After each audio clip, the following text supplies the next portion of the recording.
So good day.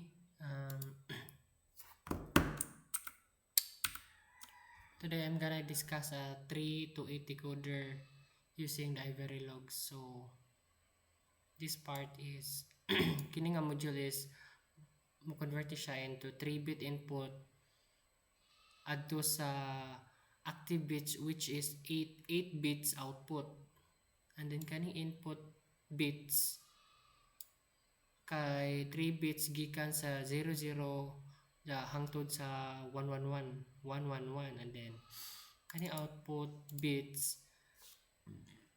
kay 8 bits pero isa ra ang mahimong isa kada input.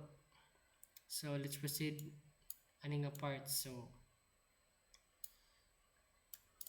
kani always beginning kani is mo ni siya ang mag-execute kung na changes sa outputs, and then kani nga part is kung ang input niya is 00, ang una nga bit mao lang mag-on, and then kung ang 001 ang ikaduha nga bit, so sunod lang ni hangtod sa 111 nga mo set sa pinakalas nga bit, and then mao ni nga kuan nga mo process siya, and then kani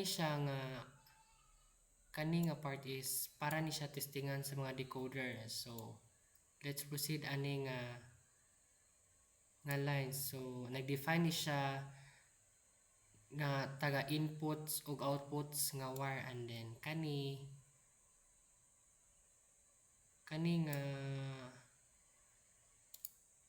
nga line is nag-initiate mo siya to decoder object, decoder nga UUT. So let's proceed ani.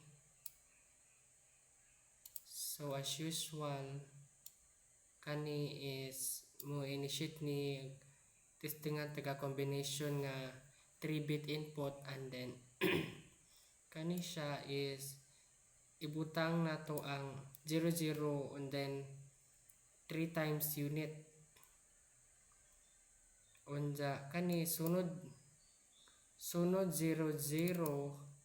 hangtod sa 111 mo ni siya sa pag-process, and then after na finish pagkahuman sa tanan test input mo stop na ang simulation, and that's it.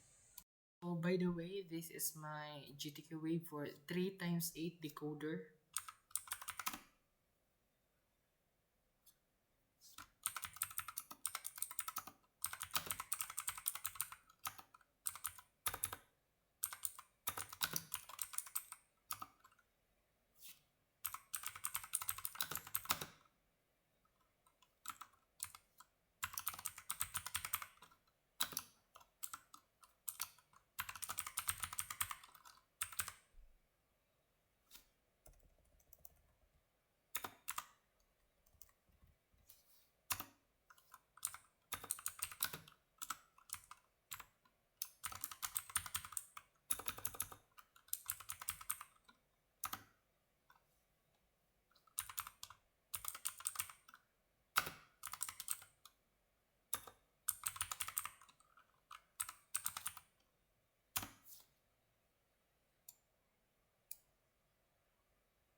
So that's it.